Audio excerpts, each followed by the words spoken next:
This video is sponsored by Foldforge. More about them later on.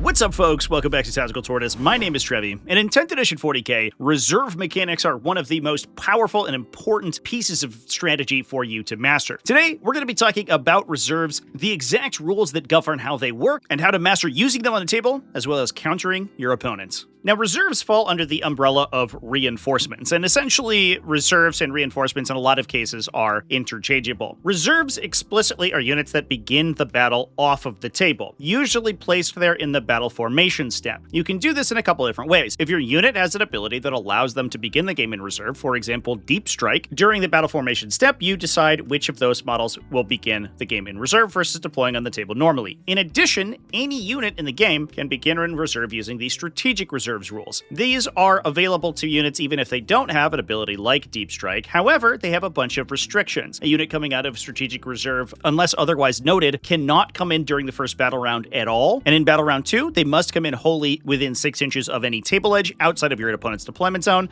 And in battle round 3, they just must come in 6 inches off of a table edge anywhere. They can come in into the opponent's deployment zone. Now, it's important to keep in mind that any units that are placed in reserve during the battle formation step cannot arrive during the first battle round without a special ability, something like Hunter's Instincts or a stratagem that allows a unit to arrive earlier than normal. So any of the units that you begin in reserve in the battle formation step are locked in there for round 1. In addition to that, any units that begin in reserve cannot arrive past battle round 3. So you can't hold them until the end of the game. If they do end up staying in past battle round 3, at the start of battle round 4, they're actually considered destroyed. Now, in addition to all of these rules, there are some restrictions on how many units you can place in reserve. Firstly, you can only have up to half of the total points value of your army in reserve. So for a normal Strike Force game, you are restricted to up to 1,000 points. In addition, only half of your total units can only begin in reserve as well. So for example, if I had 11 units in my army, I could only put a maximum of 5 of them beginning the game in reserve. Now, on top of that, there are some further restrictions for units beginning in strategic reserve. So those restrictions that we just mentioned govern all of your reserves, which include things like units with Deep Strike that will naturally begin the game in reserve if you want to. However, when you're using the basic strategic reserve rules, those are further limited to a total of 25% of your army, generally speaking. So up to 500 points in a normal 2,000 point Strike Force game. Now, the restriction on total reserves also includes this strategic reserve total as well. So no more than half of the points in your army can begin the game in any kind of reserve. Up to half of that, 500 points, can begin the game in strategic reserve, which is the kind that comes in off the table edge. Units that enter reserve during the game and come in later are not restricted at all, however. You can put as many units into reserve after the battle formation step if you want to. Now, an important distinction here is also aircraft. Essentially, while they use the strategic reserve rules to arrive on the battlefield, they use your normal reserve pool, not your strategic reserve pool. This is because of the timing during the game in which aircraft enter reserve. They essentially will enter your reserve pool first, then move to strategic reserves after all your points are calculated. So they don't count towards your 500 points of strategic reserves you can use, but they will count towards your total reinforcement pool of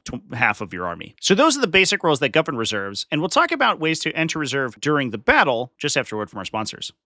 This video has been sponsored by the most impressive competitive terrain solution I've ever worked with, and that is Foldforge. Foldforge is a system of modular, disassemblable terrain features for Warhammer 40k and other tabletop miniature games. The system uses building walls that are printed in a high-resolution FDM printer, such that their components can fold and unfold, allowing for easy storage and quick assembly, with magnets that allow you to quickly assemble and disassemble. Using these folding wind tabs, they then lock together and create a robust terrain solution. The modular characteristic of these ruins allow them to flip from one side to another. So when you're playing something like a Chapter Pro 2025 format, where depending on the deployment zone, the ruins may be flipped from one side to another, you can simply reassemble the structure on the fly in order to construct the second layout. This also means that most of these buildings can be linked together, which allows you to expand them out if you want more narrative play. On top of that, your Foldforge terrain set also comes in its own bespoke character carry case. Each of the pieces has its own slot, so it's easy to remove from the case and repack back in. And with the ease of assembling the magnetized pieces, you can also set up an entire table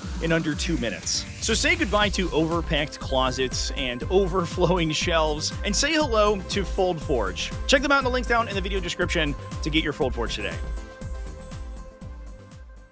Now, that said, there are a bunch of ways for units to enter reserve during the battle. This is where the distinction between reserves and reinforcements comes in. Now, reinforcements is kind of a catch-all term for anything in reserve or arriving from off the battlefield, not counting transports, whereas reserves are a subcomponent of that explicitly begin the game off the battlefield in the battle formation step. Now, units that begin the game on the battlefield but then leave the battlefield and return are called repositioned units. That's the technical term, but usually you'll find that people call them uppy-downies. Now, typically this happens at the end of your opponent's turn, at the end of their fight phase, and you'll choose to use those effects. Take a unit from the table and put it into reserve, and that allows it to then arrive in your next reinforcement step. The rules for arriving are basically identical between true reserves and units that are reinforcing due to a reposition ability, so the difference there is largely semantic, and you'll typically find that most abilities that affect reserves will affect models that are arriving from the battlefield as a reinforcement, which catches both reserve units and units that are repositioned. Now, most repositioned units can enter reserve at the end of the first turn of the game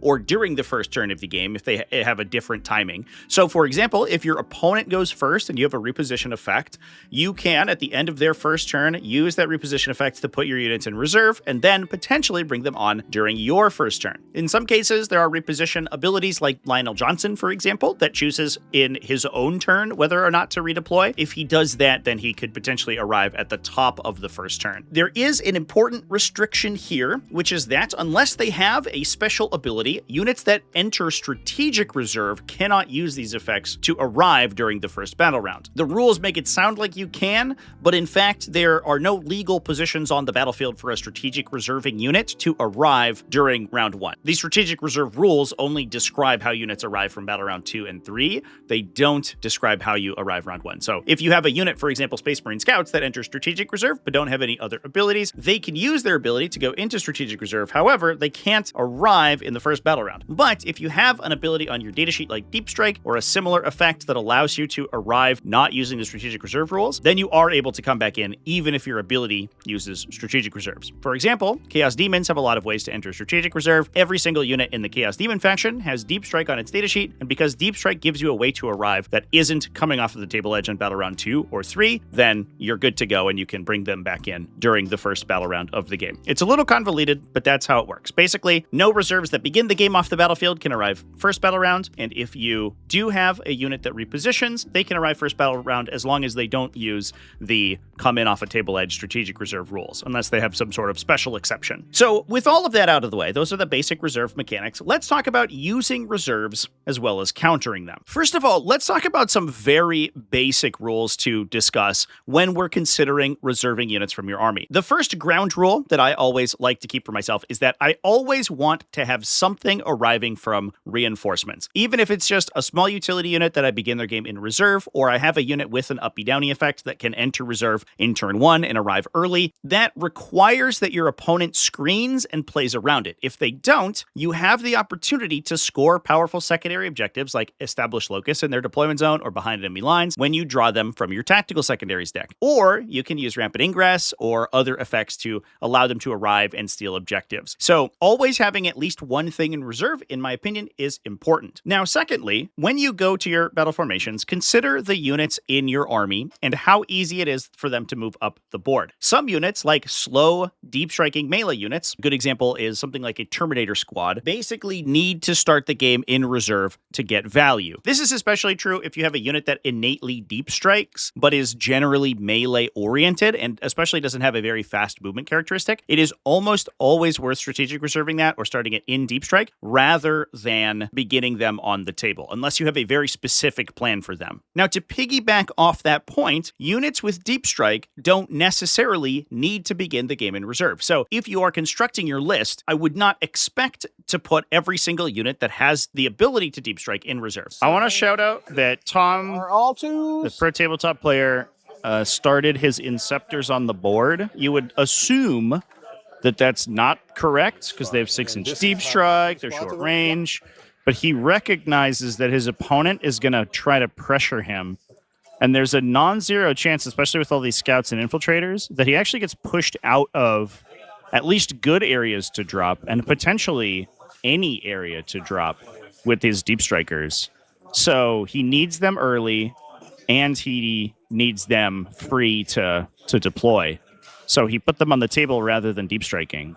And that's not something that a lot of players would consider. A good example are ranged Terminator-style units that you expect to be threatening your opponent with early if they have long-range weapons, or utility units like Jump Pack Intercessor Squad, for example, that has deep strike on its datasheet, but is also a fast-moving light unit. Those you will often want to have on the table either to threaten your opponent early or to move up and score secondaries early. So just because your datasheet has deep strike or a similar reserve mechanic on it, I wouldn't automatically consider whether it reserves. However, it is useful for utility units like that to have deep strike or another similar effect, because if you keep 1 or 2 of them in reserve from the start of the game, you can threaten your opponent with those reserves while you keep the rest of them on the table to use them on turn 1. Now, for some additional considerations to make when you are deciding whether or not to place units in to reserve, whether that be strategic reserve or other reserve effects like deep strike, is your opponent's capacity to screen. So, for example, if you're looking at your opponent's list and they're playing a list like this, this is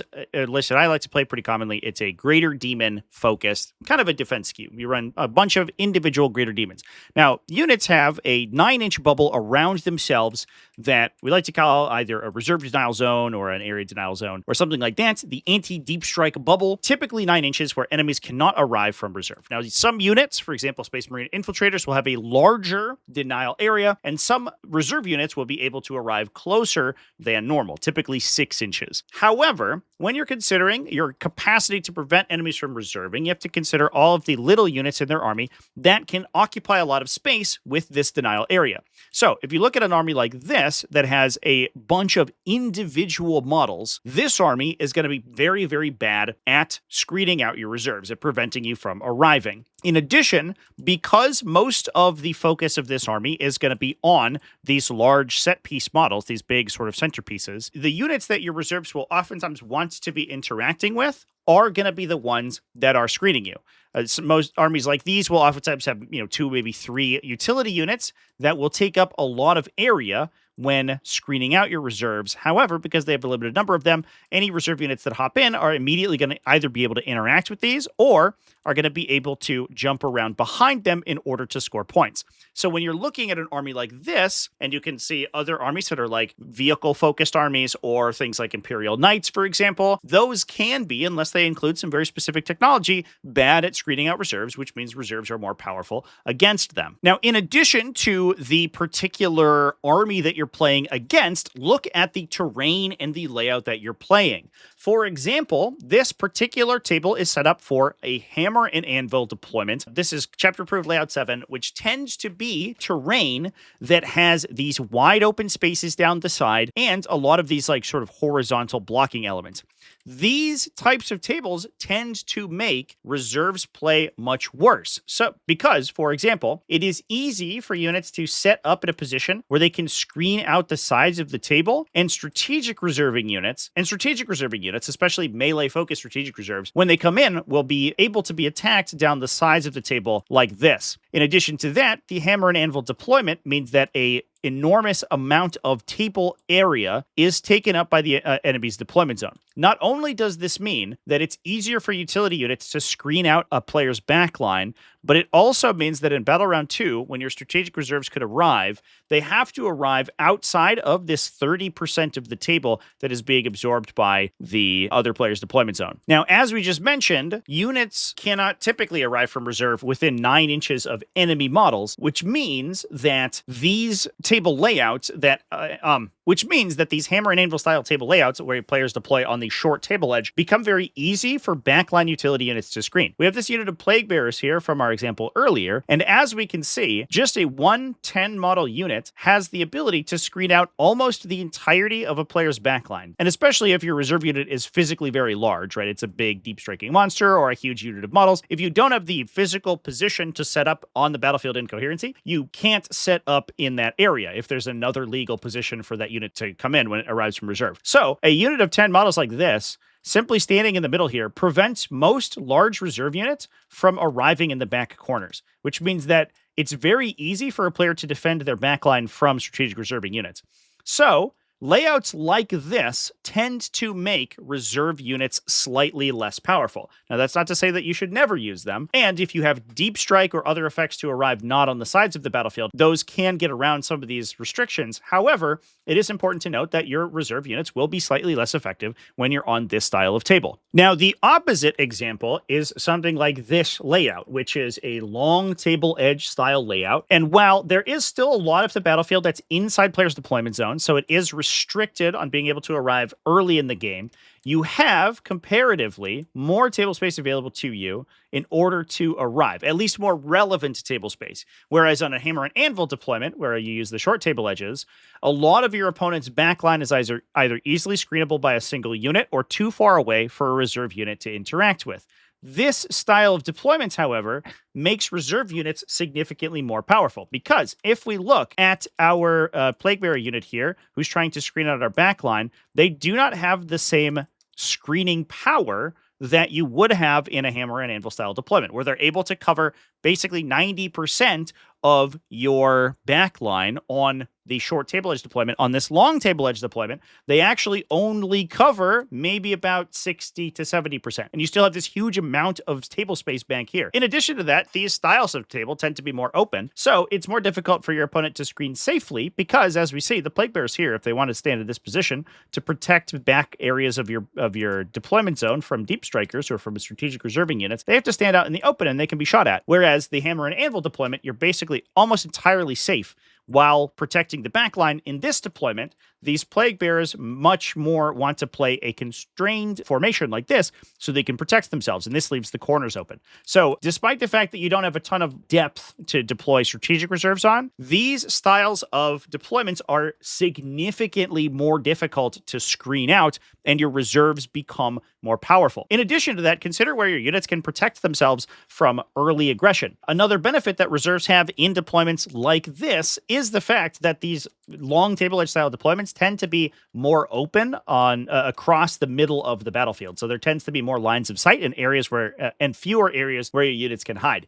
If you look at the battlefield, and sometimes it's helpful to dry run some of your deployments just to see how many units you can reasonably fit behind line of sight blocking terrain features. Sometimes it's worth considering putting some of the units that you wouldn't normally consider to put into reserve in situations like this, where there are so many open lines of sight through the center of the table that you wouldn't be able to hide them all if you went second, and your opponent could just kill some of your units for free. You would prefer to have those units in reserve for use later, rather than give your opponent the opportunity to try to kill them on the first turn. So those are two considerations when you are considering the matchup and the battlefield for deciding what to put into reserve and when to place units in reserve. Now, the flip side of this is also true. Consider whether or not your opponent can hide from you on turn one. If there are a bunch of spaces where there are open lines of sight and your ranged attackers are going to be able to move out of their own defensive positions and control those lines of sight or threaten movements into those areas, you don't want those models to begin in reserve, because then you lose the capacity to move up and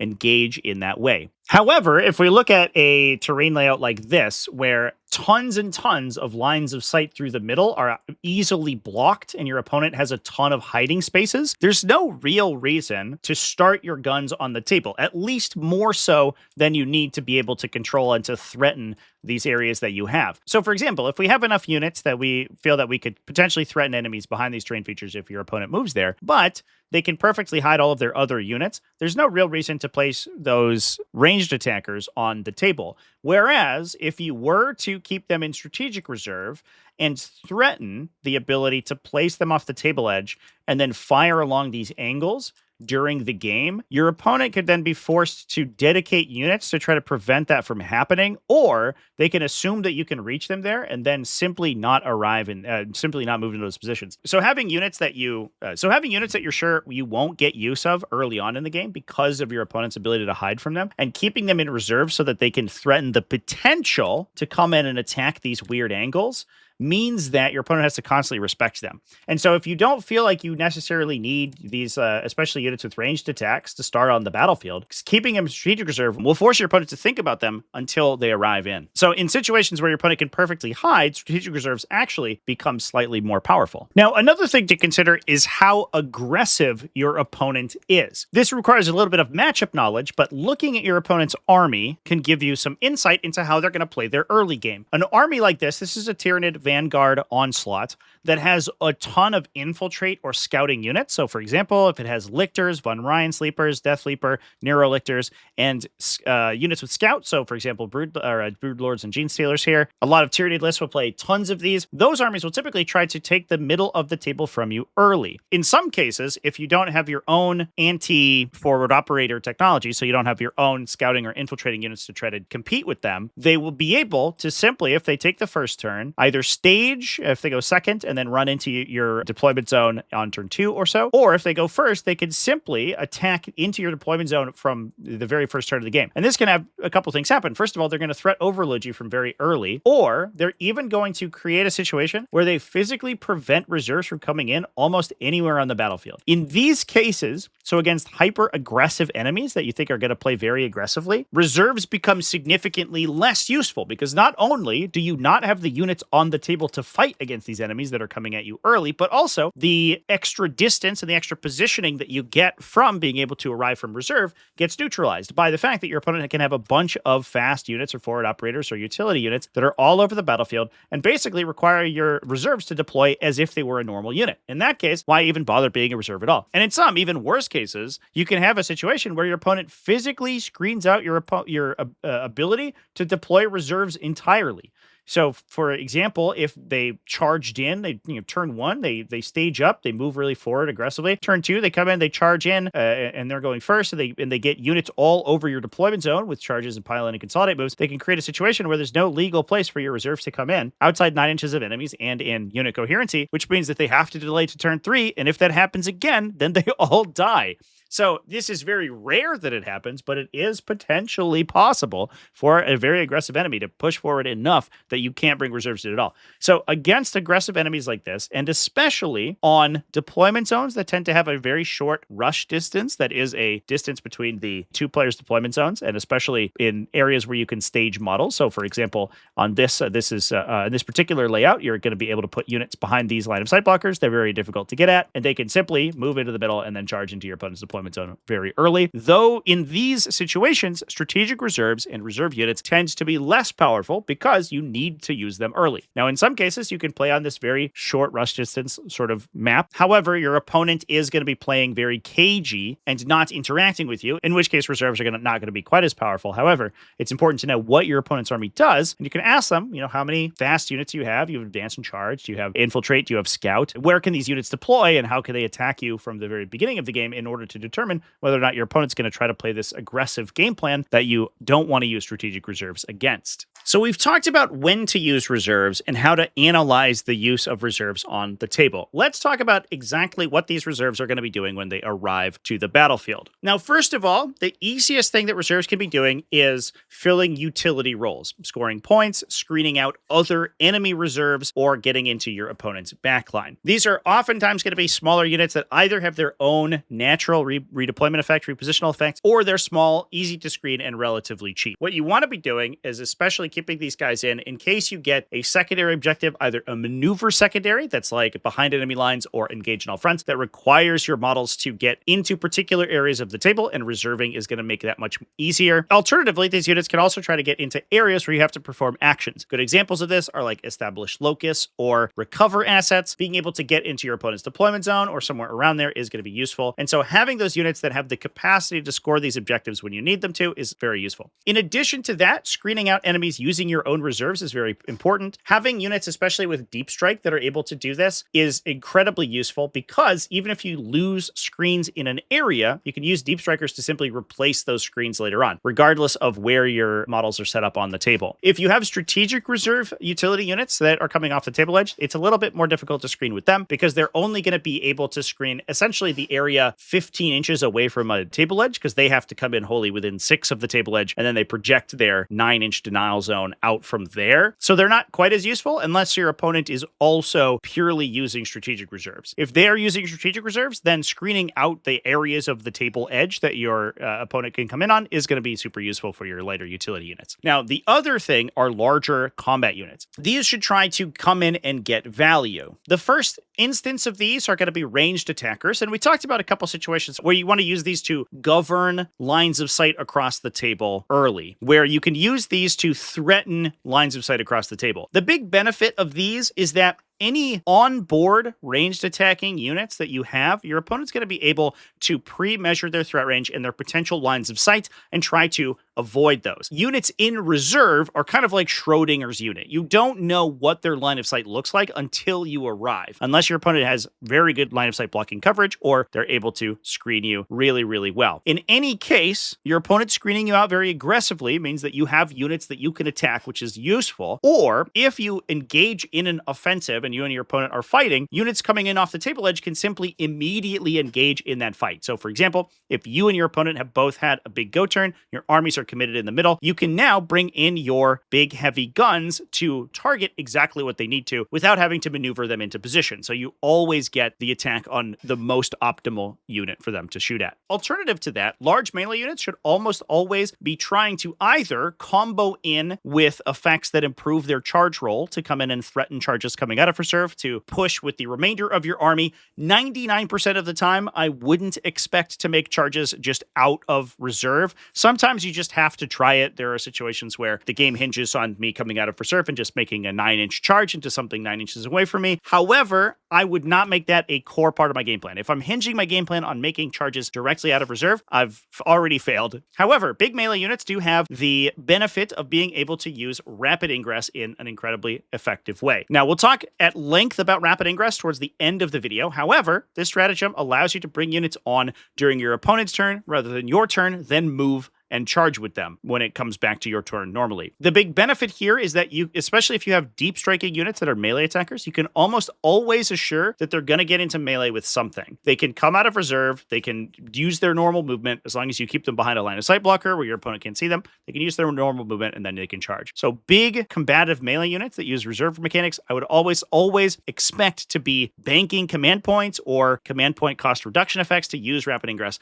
to engage them in melee. I wouldn't expect to bring them out of reserve and then charge in. Now, with that, let's talk about how to counter reserves. And the simple answer is very easy. It's to screen your opponent with your smaller utility units. What you want to be doing is taking up board space with the 9-inch area denial zone that all units will project. And especially if you have units with an Omni Scrambler aura, an expanded area denial zone, so something like a Space Marine Infiltrator, which prevents enemies from coming in within 12 inches instead of 9 inches, the amount of area that they can engulf with that effect is huge, and so they can prevent a lot of reserve play just by themselves. Otherwise, just spreading out a bunch of units into vital areas of the table is important. Now, it's also important to note that just simply screening for the sake of screening isn't that useful. What you want to do is identify areas of the battlefield where it's most important for your opponent to come in. If your opponent has utility units that are starting in reserve, screening out your own deployment zone is the most important position that you want to prevent them from coming into. That's because the deployment zone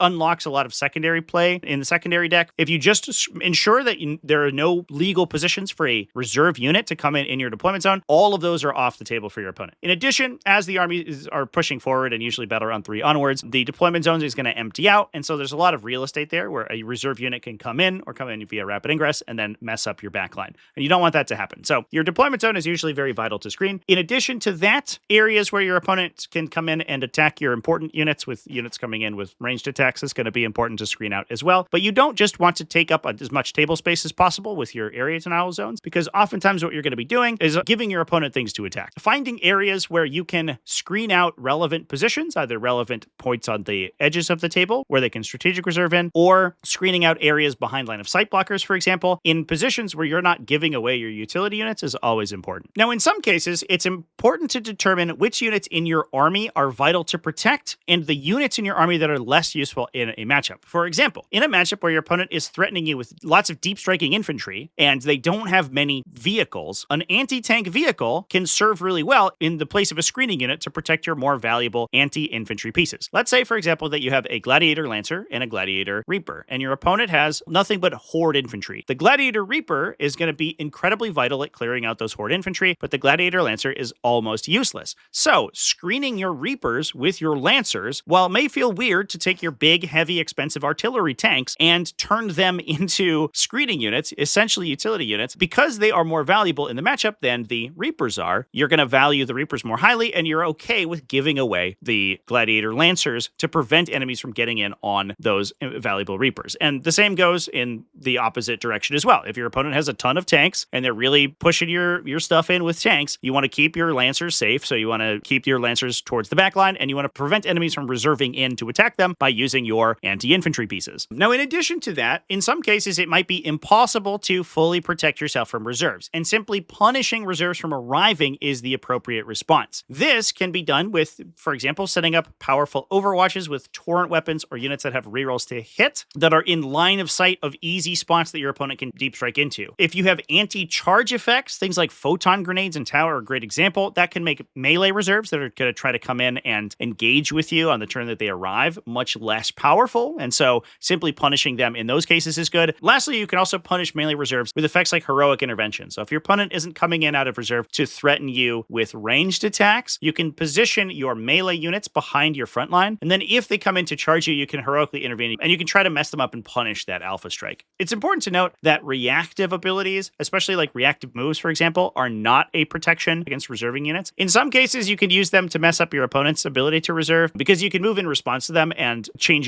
where your area denial zones are in order to prevent enemies from coming in new positions. However, reactive effects will typically not trigger on reserves. It's very rare that they do. And so in a lot of cases, your opponent will use their redeploys and their repositions to get around things like reactive moves that you might have. So trying to rely on those to keep your unit safe is the wrong play against an enemy that is using reserves to a great extent. Now with that, let's talk about the final and most important component to reserves in 40k, and that is the rapid ingress stratagem. This is a core stratagem that's gone through a bunch of changes over the course of the edition, but the general gist is that at the end of your opponent's reinforcement step, so after all of their reserves have arrived and before they end their movement phase, you can use the stratagem to take one of your units that is currently in reserve and could arrive that battle round and set it up as if it was your own reinforcement step. This has a ton of different benefits. First of all, the easiest one is that it allows your unit to set up on the battlefield. Then, when it goes to your movement phase, after your opponent has finished the rest of the phases in their turn, you can move and charge with them or move and shoot with them as normal. So the most common way you're going to see rapid ingress played is using it to position, especially a large melee or a close range deep striking unit out of your opponent's line of sight, but in a position where they can threaten important areas of the battlefield. So for example, we can put them behind this wall. It's difficult for your opponent to get to grips with them,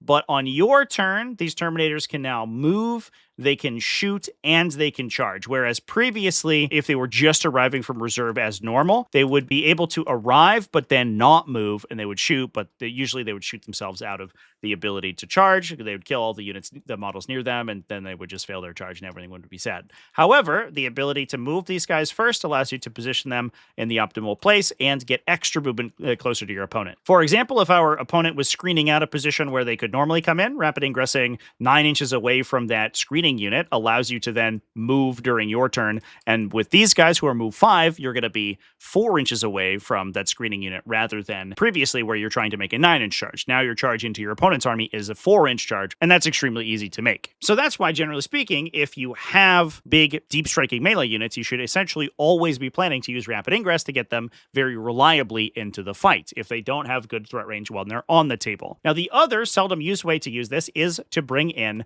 your ranged units. units. The more obvious use of rapid ingress is to bring in your melee units to let them charge, but oftentimes what you'll find is that if you rapid ingress ranged units, you can construct a situation where you can move around terrain that would otherwise be line of sight blocking. So for example, if our opponent had screens that prevented us from coming into this area, bringing this Vindicator in from strategic reserve doesn't give it many lines of sight around all of these ruins. However, if we rapid ingress it here instead at the end of the opponent's movement phase, you can then move it, and suddenly this Vindicator is going to be getting line of sight around all these mid-board ruins, and they can start shooting potentially down to the opponent's home objective. So planning to rapid ingress these ranged attackers in order to bring them out into line of sight of important enemy units is incredibly powerful. Now, for lighter units like utility units, using rapid ingress to score you points is also incredibly smart. Let's say, for example, that neither player has any models on this objective at the end of the opponent's movement phase. You could use rapid ingress to put one single model out of a smaller utility squad onto that objective. When it comes back to your turn, because most missions in 10th edition 40k score points for you at the beginning of your turn, because you've arrived during your opponent's movement phase, you're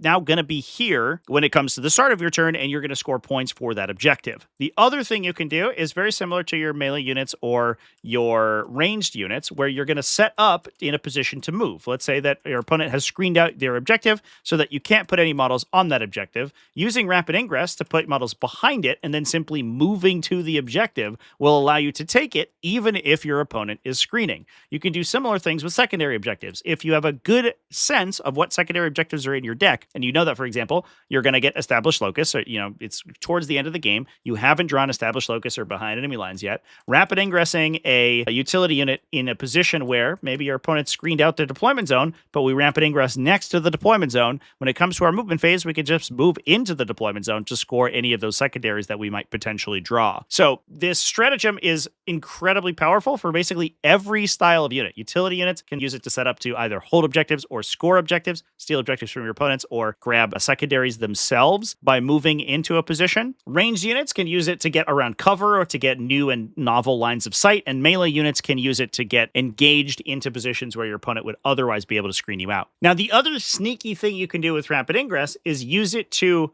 mess with your opponent's turn and actually set up for reactive stratagems. The two biggest ones are Heroic Intervention and Fire Overwatch. So let's say that the Imperial Fist player here is going to be setting up to attack into this infiltrator squad, and they've placed their units so that they have an easy 5-inch charge into these infiltrators. However, the Blood Angels player wants to punish him for doing that, so you can set up a situation where you can potentially get a Heroic Intervention onto anything that engages this infiltrator squad. You can heroically intervene. That allows you to countercharge enemies that charge and end a charge move within 6 inches of you. So if you are able to rapid ingress a unit so that every part of the unit you're trying to protect is within 6 inches, is wholly within 6 inches of the unit that you're rapid ingressing, any charge that this unit makes that is forced to move base contact is going to definitionally trigger a heroic intervention from this unit. And if you're able to heroically intervene correctly so that your opponent doesn't have a lot of good options to attack you with their powerful melee attacks, you just get to attack in for free. And sometimes you can even find, especially if you have units that fight first, and they'll swing before the attacking unit, before the charging unit in the fight first step of the fight phase, that your opponent will be disincentivized from charging at all. And so sometimes you'll find that there are fight first units or units that are particularly resilient and good at this rapid ingress style that will simply hold in reserve and wait for situations like this where their opponent's going to come in and try to charge one of their lighter units, and you can rapid ingress and you can really punish them for that charge. You could also do this with Fire Overwatch. So let's say now that the Imperial Fists are going to set up to try to charge into the Salamanders, and the Salamanders player rapid ingresses a Flamer unit that's within 12 inches, and everyone's within 12 inches of this charging unit. Now, if this unit declares a charge, you now have this incredibly powerful Overwatch threat from the unit behind that. That obviously is a little bit tougher. That requires that the unit that you're overwatching with either has torrent weapons or hit rerolls or attacks a billion times and has a strong Overwatch. But in some cases, you can also set up situations where you can get that Overwatch as well in your opponent's charge phase. Obviously, you won't be able to respond to them in the movement phase because the movement phase is already over. So that's why rapid ingress tends to be one of the strongest stratagems in 40k. And understanding how to use it and using it effectively is one of the greatest assets that you can have in 10th edition. So let's talk about how to defeat it. Now, the first thing thing you can do is pretty simple. It's just screening even more aggressively than you would normally. I talked earlier about how you typically don't want to throw units away just to screen if you're in a position where you're not really screening relevant areas of the board. However, if your opponent is threatening rapid ingress, screening really aggressively can be very helpful. So let's say that they have a jump back unit in reserve. Jump back units move 12, and you want to protect them from getting to this Vindicator. If you screen extra distance in front of the Vindicator, there's no way that the rapid ingress unit can come into a position where they can reasonably charge the Vindicator. They would have to move a crazy, incredible distance in order to make that. That is, in some cases, helpful if you want to protect specific units, or if you have enough utility units to just bubble out the entire battlefield. Sometimes you have a hammer and anvil deployment, and you have a ton of units or Omni Scrambler units with a 12-inch denial area, and you're actually able to do this. Although that is oftentimes very resource intensive, and you'll run out of material before you're able to do that. The other thing you can do, and in this case it's a good example, is you can control lines of fire. So for example, let's say we don't have as many screening units as we would normally. However, we have the Vindicators in a position where they can, where we're going to get line of sight to a lot of the positions that any rapid ingress unit could occupy. So let's say, for example, we have our Imperial Fist Vindicators set up into this position.